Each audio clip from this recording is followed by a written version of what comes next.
राधे राधे। कैसे हैं आप सब। हमने कल पढ़ी थी उत्तर भारत की नदियां। जो भी क्वेश्चंस आपके एग्जाम में किसी भी एग्जाम में बन सकते हैं, चाहे वो रेलवे हो, चाहे पुलिस हो, चाहे दिल्ली पुलिस हो, चाहे एसएससी हो, मैंने वहां कवर करे थे। आज हम पढ़ेंगे दक्षिण भारत की नदियां। एक एक चीज यहाँ हम कवर करके चलेंगे। टोटल जो भी एग्जाम में क्वेश्चंस बन सकते हैं दक्षिण भारत की नदियों से, कौन सा शहर कौन सी नदी के किनारे पे बसा है, या कौन सा बांध कहाँ है, सारा कुछ हम कवर करके चलेंगे। तो हम शुरू करते हैं दक्षिण भारत की नदियों में। सबसे पहले हम पढ़ेंगे क्या, गोदावरी नदी। गोदावरी नदी सबसे पहले हम पढ़ेंगे गोदावरी नदी। मैप बनाते हैं दक्षिण भारत का। ये हमारा यहाँ ये महाराष्ट्र वाला एरिया था, आप लोगों को पता ही होगा। महाराष्ट्र वाला एरिया है ये। और ये है हमारी बंगाल की खाड़ी। केवल दो नदियां हैं जो अरब सागर में गिरती हैं, ताप्ती और नर्मदा, मैंने कल बता दी थी। बाकी सब नदियां बंगाल की खाड़ी में गिरती हैं। महाराष्ट्र में एक जगह है, कौन सी, त्र्यंबकेश्वर।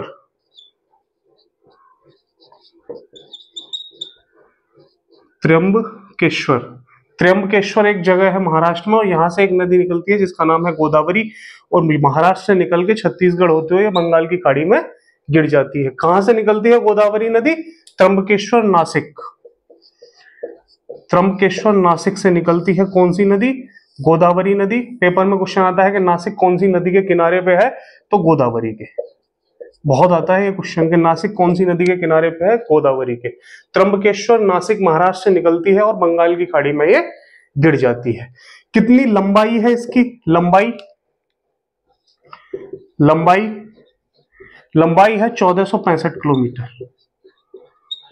दक्षिण भारत की सबसे लंबी नदी है गोदावरी। बहुत आता है पेपरों में कि दक्षिण भारत की सबसे लंबी नदी कौन सी है?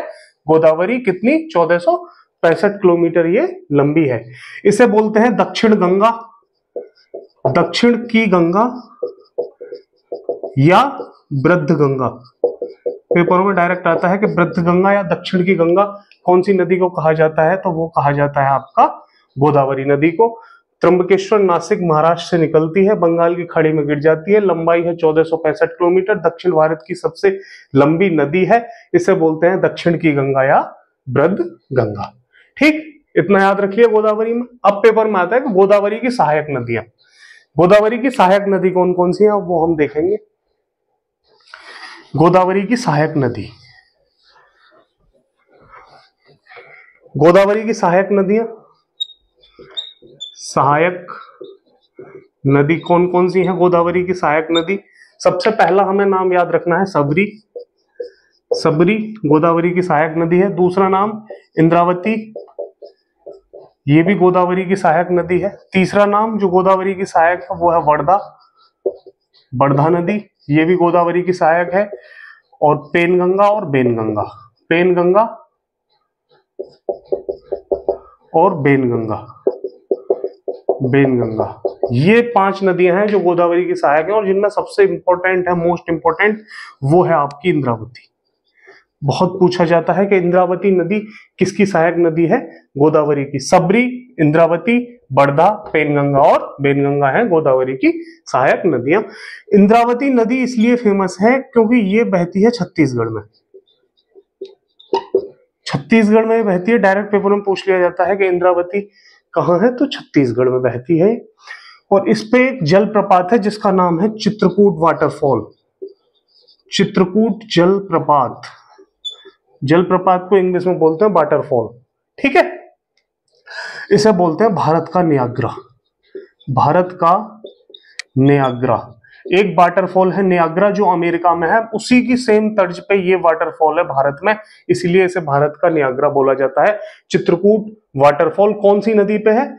इंद्रावती पे। कहां? छत्तीसगढ़ में। ये बहुत आता है एग्जामों में, आपने पेपर सेटों में बहुत लगाया भी होगा। तो ये क्वेश्चंस जो गोदावरी नदी से आपके कहीं भी बन सकते थे, मैंने आपको बता दिया। अब हम दूसरी नदी पढ़ेंगे जिसका नाम है क्या? कावेरी। कृष्णा, कृष्णा नदी। गोदावरी हमने पढ़ ली, अब हम पढ़ेंगे कृष्णा। मैप बनाओ एक बार फिर दोबारा।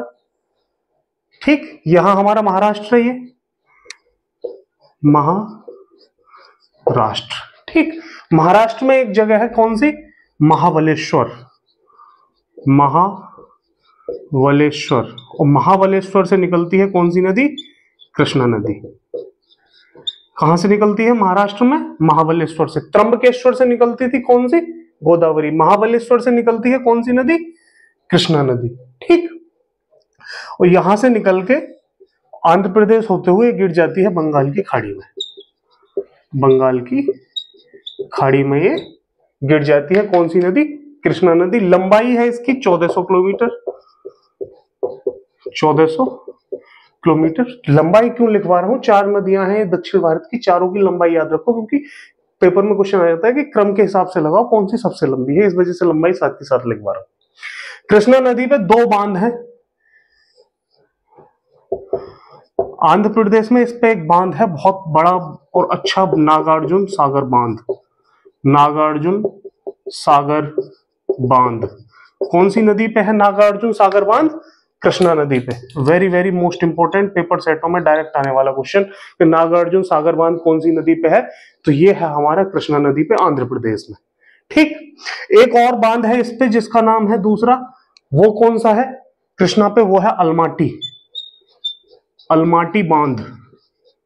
अलमाटी बांध। अलमाटी बांध कौन सी नदी पे है? कृष्णा नदी। और बहुत ही आपने पेपर सेटों में शायद लगाया भी हो, RWA एग्जामपुर के पेपर सेट अगर किसी ने लगाए हो कि अलमाटी बांध कौन सी नदी पे है, तो वो है हमारा कृष्णा नदी पे। ठीक, कृष्णा के बारे में इतनी चीजें याद रखनी है। महाबलेश्वर से निकलती है, 2 इस पे बांध है, एक नागार्जुन सागर और दूसरा बांध है इस पे कौन सा? अलमाटी बांध। अब हम देखेंगे कृष्णा की सहायक नदियां। सहायक नदी, कृष्णा की सहायक नदियों में जो बहुत इंपॉर्टेंट है और वो है सबसे पहली तुंगभद्रा। तुंगभद्रा क्यों इंपॉर्टेंट है? क्योंकि तुंगभद्रा नदी के किनारे एक शहर बसा है हम्पी, कर्नाटक में। कर्नाटक में तुंगभद्रा के किनारे एक शहर बसा है कौन सा? हम्पी। और डायरेक्ट पेपरों में आता है ये। किसकी राजधानी है हम्पी? विजयनगर साम्राज्य की। विजयनगर साम्राज्य किसने बसाया था? 1336 में हरिहर और बुक्का ने। अगर किसी ने जीएस पढ़ी हो तो उसे बहुत अच्छे से याद होगा कि विजयनगर साम्राज्य 1336 में हरिहर और बुक्का ने बसाया था, जिसकी राजधानी थी हम्पी, और ये तुंगभद्रा नदी के किनारे पे है हम्पी। ठीक है, 3 क्वेश्चन क्लियर हो गए आपके। तुंगभद्रा के बाद दूसरी इसकी सहायक नदी है कोयना। कोयना इसे बोलते हैं महाराष्ट्र की जीवन रेखा। महाराष्ट्र की जीवन रेखा कौन सी नदी को बोला जाता है? कोयना। तीसरी इसकी सहायक नदी मूसी, और इसी के किनारे बसा है हैदराबाद। पेपरों में डायरेक्ट पूछा जाता है कि मूसी नदी के किनारे कौन सा शहर बसा है, तो हैदराबाद बसा है मूसी के किनारे। चौथी इसकी सहायक नदी है भीमा। पांचवी इसकी सहायक नदी है जिसका नाम है आपका क्या? घाट प्रभा। घाट प्रभा। ये 5 नदियां जो इसकी बहुत सहायक हैं और बहुत इंपॉर्टेंट है, और घाट प्रभा डायरेक्ट पेपरों में आ रही है आजकल कि घाट प्रभा किसकी सहायक नदी है, तो वो है हमारी कृष्णा की। तुंगभद्रा, कोयना, मूसी, भीमा और घाट प्रभा किसकी सहायक नदियां हैं? कृष्णा की। 3 सबसे ज्यादा इंपॉर्टेंट, तुंगभद्रा, कोयना और घाट प्रभा, ये तीनों बहुत इंपॉर्टेंट है। ठीक है, अब इसके बाद कृष्णा हमारी हो गई। अब हम देखेंगे महानदी। महानदी। महानदी कहां से निकलती है? हमारा ये मैप है, मैप है ये। मैप में यहां मैंने एक राज्य आपको बताया था कौन सा? छत्तीसगढ़। छत्तीसगढ़ बताया था एक राज्य छत्तीसगढ़। यहां छत्तीसगढ़ से निकलती है कौन सी नदी? महानदी। और कहां गिर जाती है? बंगाल की खाड़ी में। छत्तीसगढ़ से निकलती है और बंगाल की खाड़ी में गिर जाती है ओडिशा होते हुए। यहां ओडिशा है पूर्वी घाट पे। छत्तीसगढ़ से निकलती है ओडिशा होते हुए बंगाल की खाड़ी में एक नदी गिर जाती है जिसका नाम है महानदी। कहां से निकलती है छत्तीसगढ़ में? रायपुर में एक पहाड़ियां हैं कौन सी? सिहावा। सिहावा पहाड़ियों से निकलती है कौन सी नदी? छत्तीसगढ़ में रायपुर में सिहावा पहाड़ियों से कौन सी नदी निकलती है? महानदी, और ओडिशा होते हुए बंगाल की खाड़ी में गिर जाती है। ओडिशा में महानदी पे एक बांध बना है जिसका नाम है हीराकुंड बांध। हीराकुंड बांध बना है कहां? ओडिशा में, और ये विश्व का सबसे लंबा बांध है।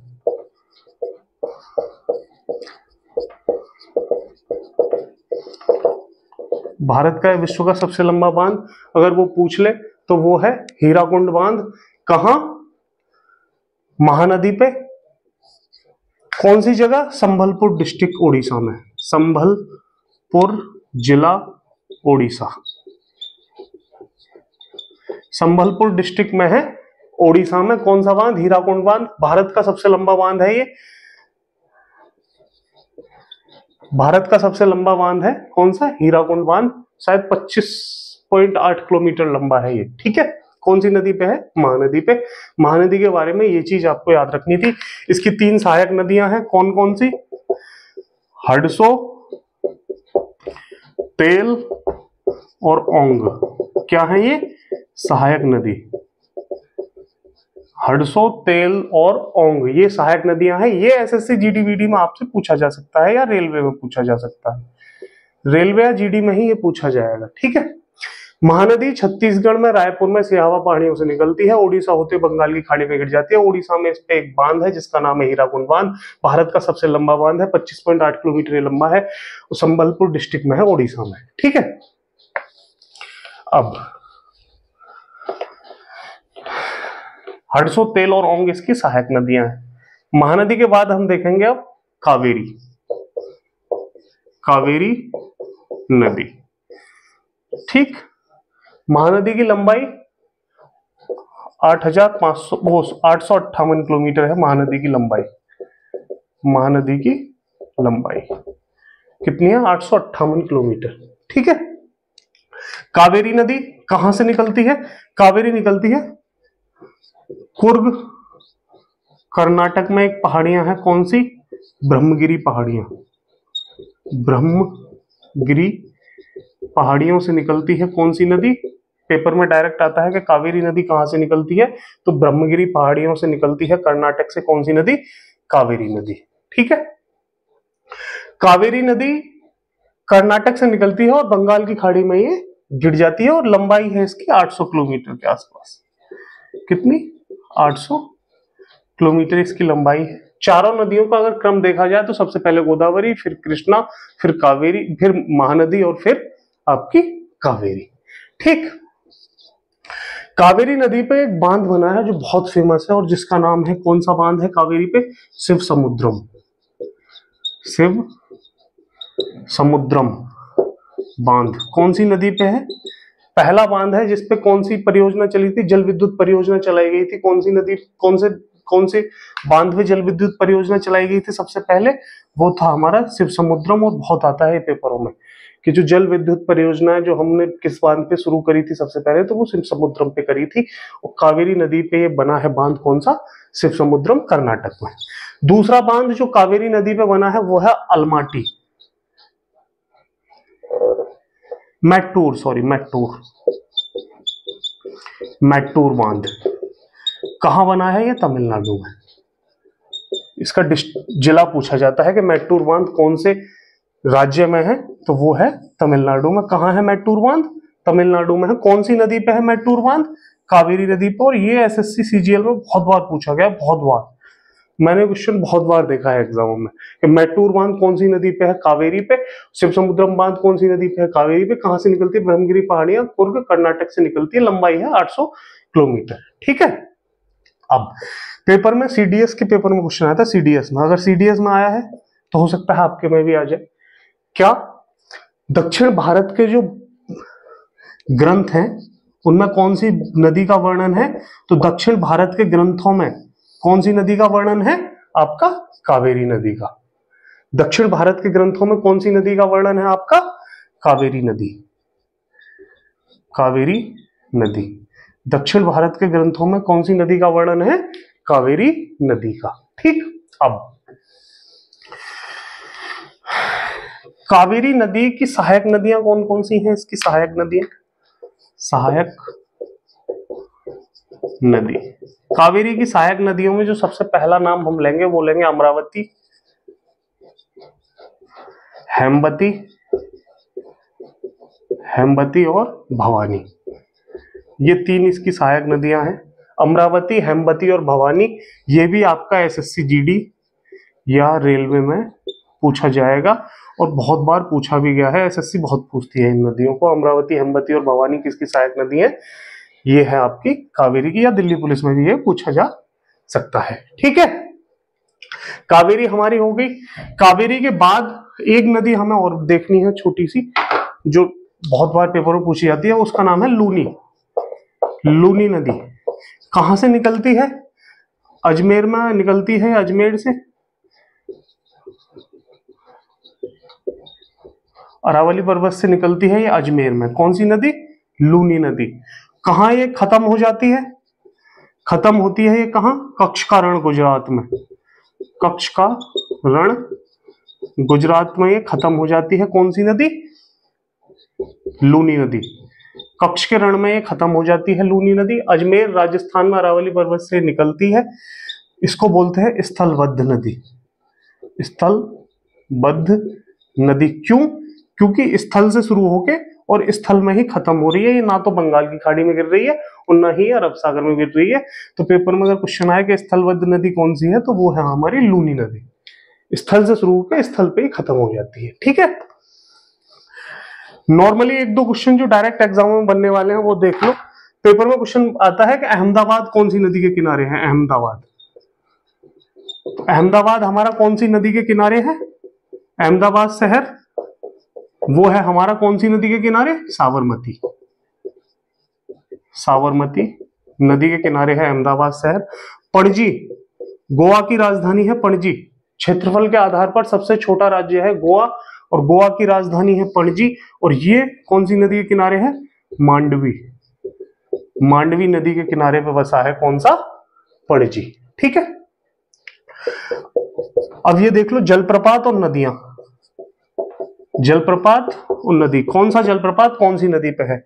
महात्मा गांधी, बहुत पेपर सेटों में आता है आपके में और आपसे होता नहीं है। महात्मा गांधी, जोग या गरसोप्पा, या गरसोप्पा। महात्मा गांधी, जोग या गरसोप्पा एक ही जलप्रपात का ये नाम है। और ये कौन सी नदी पे है? शरावती नदी। शरावती नदी पे है ये, कहां? कर्नाटक में। एक है भारत का सबसे ऊंचा है ये, सबसे ऊंचा है ये महात्मा गांधी, जोग या गरसोप्पा। दूसरा कुचिकल। कुचिकल जलप्रपात कौन सी नदी पे है? ये भी शरावती नदी पे ही है। कुचिकल जलप्रपात कौन सी नदी पे है? शरावती नदी। तीसरा इंद्रावती, छत्तीसगढ़ में है। चित्रकूट जलप्रपात है इंद्रावती नदी पे। चित्रकूट जलप्रपात कौन सी नदी पे है? इंद्रावती नदी। क्या बोलते हैं इसे? भारत का नियाग्रा। चौथा एक जलप्रपात है धुआंधार, शायद किसी ने देखा हो, बहुत लोग इसे देखने जाते हैं। धुआंधार जलप्रपात कौन सी नदी पे है? नर्मदा। नर्मदा नदी पे है मध्य प्रदेश में। कौन सा जलप्रपात? धुआंधार जलप्रपात। और एक जलप्रपात है हुंडरू जलप्रपात, कौन सी नदी पे है? स्वर्णरेखा नदी। स्वर्णरेखा नदी, इसी के किनारे बसा है जमशेदपुर। जमशेदपुर कौन सी नदी के किनारे बसा है? स्वर्णरेखा नदी के किनारे। और हुंडरू जलप्रपात किस नदी पे है? स्वर्णरेखा नदी पे। ये आपके नदियों से जो भी क्वेश्चंस किसी भी एग्जाम में बन सकते हैं, हमने वो 3 क्लासों में कंप्लीट कर लिए। 2 क्लासों में उत्तर भारत की सारी नदियां करी थी, एक क्लास में हमने ये दक्षिण भारत की नदियां कर ली। जलप्रपात, बांध, शहर, कुछ भी आपके एग्जाम में आ जाए छूटेगा नहीं। क्लास अच्छी लगे क्लास को शेयर करना, आप लोग शेयर नहीं करते। ठीक है, जय हिंद, जय भारत।